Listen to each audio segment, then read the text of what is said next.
વિધાનસભા સત્ર પહેલા કોંગ્રેસ દ્વારા આક્રમક અંદાજ વ્યક્ત કરવામાં આવ્યો। સત્ર હજી શરૂ થાય તે પહેલા કોંગ્રેસે વિરોધ નોંધાવ્યો। હાથમાં હથકડી અને બ્લેક પોસ્ટર સાથે કોંગ્રેસના જે ધારાસભ્યો છે તે હાલમાં વિરોધ વ્યક્ત કરી રહ્યા છે।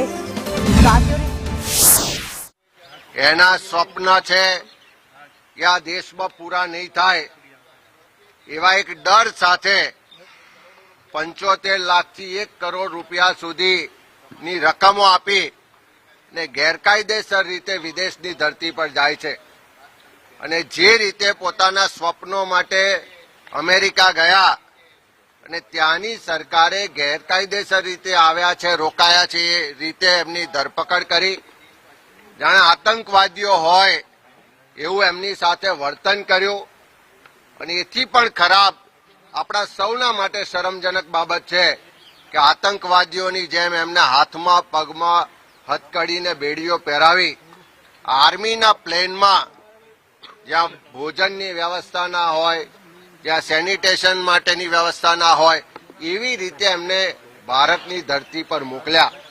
એ કોલંબિયાના પ્રમુખ હતા કે જેણે પોતાના દેશના લોકો ભલે ઇલીગલ ત્યાં ગયા હતા પણ સ્વમાન સાથે પાછા લાવવાની વ્યવસ્થા કરી।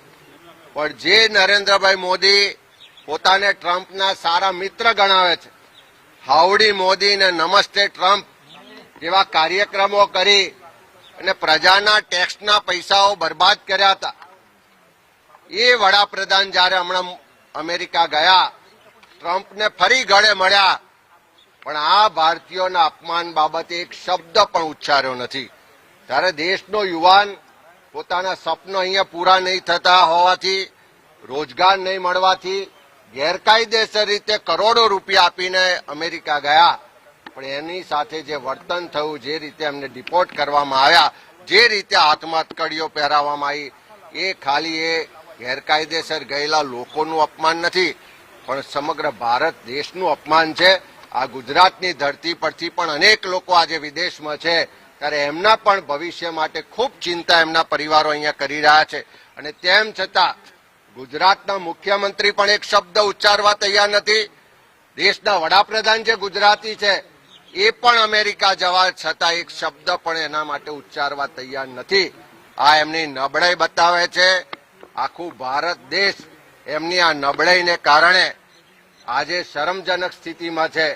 અમેરિકા દ્વારા, ટ્રમ્પ સરકાર દ્વારા જે રીતે આ હથકડીઓ પહેરાવીને અપમાન કર્યું છે એનો જવાબ હિન્દુસ્તાનની જનતા, ગુજરાતની જનતા આ રાજ્ય અને કેન્દ્ર સરકાર પાસે માંગી રહી છે। ફ્લોર ઉપર આની ચર્ચા કરશે ખરી કોંગ્રેસ?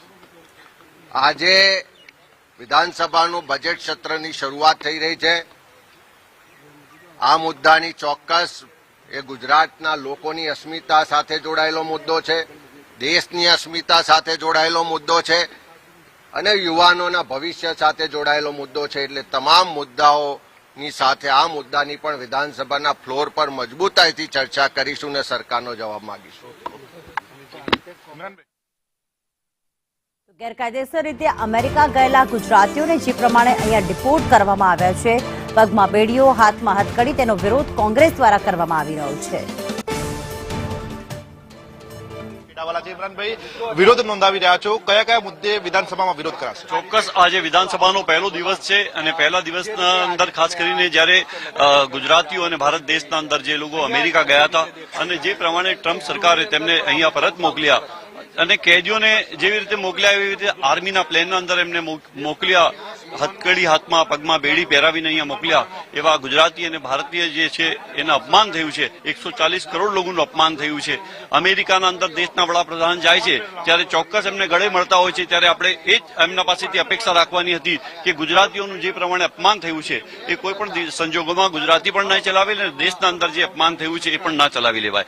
ઘણા બધા મુદ્દા છે વિધાનસભાના અંદર। આ વખતે વિધાનસભાના અંદર પહેલા સત્રના અંદર અમે અમારા પ્રશ્ન પણ અમે દાખલ કર્યા છે। સાથે સાથે ખ્યાતિકાંડ હોય, બોગસ ભારતીય જનતા પાર્ટીની સરકારના અંદર ભ્રષ્ટાચાર છે, પૈસા વગર કામ નથી થતા, અને જે પ્રમાણે નકલીનું કાંડ ચાલી રહ્યું છે એ નકલી કાંડના અંદર પણ અમે ફ્લોરના અંદર અમે તમામ જે મુદ્દા છે અમે રજૂ કરવાના છે.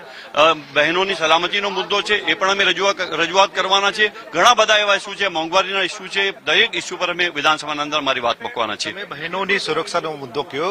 રાજકોટમાં 2 દિવસ પહેલા જે સીસીટીવી વાયરલ થયા હતા હોસ્પિટલમાં, તે મુદ્દાને લઈને મહિલાઓની અસ્મિતા ઉપર સવાલ ઉઠી રહ્યા છે. ચોક્કસ ગુજરાતના અંદર જે ઘટના બની છે એ આખા દેશના અંદર અત્યારે લોકોએ જોયું છે કે ગુજરાતના અંદર જે હોસ્પિટલના અંદર જે બહેનોની જે સિક્યુરિટીનો મામલો છે એને સીસીટીવીના અંદર એ કેદ કરીને જે પર્સનલ જે પ્રમાણે વાયરલ ન થવું જોઈએ એ વિડીયો વાયરલ થયો અને ગુજરાતની દીકરી જે બી હોય હોસ્પિટલના અંદર જાય અને આજે જે પ્રમાણે આજે આખા દેશને નીચું જોવાનું આવ્યું. દેશના અંદર એક શરમજનક ઘટના છે કે ગુજરાતની દીકરીઓ, ગુજરાતની બહેનો આજે સલામત નથી. હોસ્પિટલમાં જાય તો હોસ્પિટલમાં સલામત નથી. તેના વિડીયો જે પ્રમાણે આવે છે એ ખૂબ જ દુઃખદ વાત છે અમારા માટે અને ગુજરાત માટે. એટલે ગુજરાતની અસ્મિતાની વાત હોય તો ચોક્કસ અમે વિધાનસભાના અંદર આ ફ્લોર મૂકીશું. શૈલેષભાઈ પણ છે ધારાસભ્ય. શૈલેષભાઈ, હાથમાં હથકડીઓ સાથે આપ વિરોધ નોંધાવી રહ્યા છો, શું કારણ છે, શું કહેશો?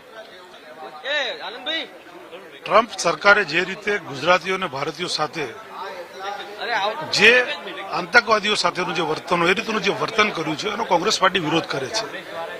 ઇનલીગલી ગયેલા લોકો એના દેશના કાયદા મુજબ એને પાછા મોકલી શકે છે, અને સમાનભેર એને મોકલવા જોઈએ એવી કોંગ્રેસ પાર્ટી માંગણી કરે છે. અને જે વ્યક્તિઓ ગુજરાતીઓને ખાસ કરીને ઇનલીગલી જે હતા એને દેશમાં જે લાયા છે હથકડી પહેરાવીને, એ ટ્રમ્પ અને મોદીજીની જો મિત્રતા હોય તો એ મિત્રતાનો દુરુપયોગ થયેલો છે. મિત્રતા ના કહેવાય ને દુશ્મનાવટ કહેવાય. કોંગ્રેસ પાર્ટી એ માંગણી કરે છે જે પણ ગુજરાતીઓ ઇનલીગલી ગયેલા છે, કેમ ગયા છે? ગુજરાત જો વિકાસ થયેલો દેશ હોય, ગુજરાત હોય, રાજ્ય હોય, તો એની અંદર કેમ જાય છે ગુજરાતીઓ? રોજીરોટી માટે ત્યાં ગયેલા છે, કરોડો રૂપિયા ખર્ચ કરીને ગયેલા છે. આવા વ્યક્તિઓને, આવા ગુજરાતીઓને, ભારતીયોને સમાનભેર ગુજરાત લાવવા જોઈએ, દેશમાં લાવવા જોઈએ, એ કોંગ્રેસ પાર્ટી માંગણી કરે છે. છેલ્લા કેટલાય સમયથી મહિલાઓ ઉપર અત્યાચારનો મુદ્દો રહ્યો છે અને 2 દિવસ પહેલા જ રાજકોટના એક હોસ્પિટલના સીસીટીવી વાયરલ થયા છે. કેવી રીતે જોવો છો આ ઘટનાનો પણ વિરોધ કરાશે ખરા? ચોક્કસ જે રીતની ઘટનાઓ ગુજરાત રાજ્યની અંદર બની રહી છે, એ મહિલાનો જે થયેલો મુદ્દો છે, ખૂબ જ કૃત્ય જેણે પણ કર્યું છે. સરકાર આજે પણ શું કરી રહી છે કે સમજાતું નથી. મહિલાઓ પર થતા બળાત્કાર, જે રીતના ડ્રગ્સનો જે રીતે વેપાર થઈ રહ્યો છે, બેરોજગારી, બેકારી, કૌભાંડો, અનેક મુદ્દાઓ છે. જે મુદ્દાઓ વિધાનસભા ગૃહની અંદર ભલે અમારું સંખ્યાબળ ઓછું છે પણ કોંગ્રેસ પાર્ટીના તમામ ધારાસભ્યો ગુજરાતને લગતા જે પણ મુદ્દાઓ છે, મુદ્દાઓનું વિધાનસભામાં 100% અમે રજૂ કરીશું. ધન્યવાદ. તો આ ધારાસભ્ય શૈલેષ પરમાર, જેમનું સ્પષ્ટ માનવું છે કે ભલે વિધાનસભામાં કોંગ્રેસનું સંખ્યાબળ ઓછું હોય પરંતુ કોંગ્રેસના તમામ ધારાસભ્યો ગુજરાતના અલગ અલગ મુદ્દાઓને લઈને વિધાનસભામાં વિરોધ નોંધાવશે. કેમેરા પર્સન સંદીપ રાઠોડ સાથે પ્રતિક જાદવ, સંદેશ ન્યૂઝ, ગાંધીનગર.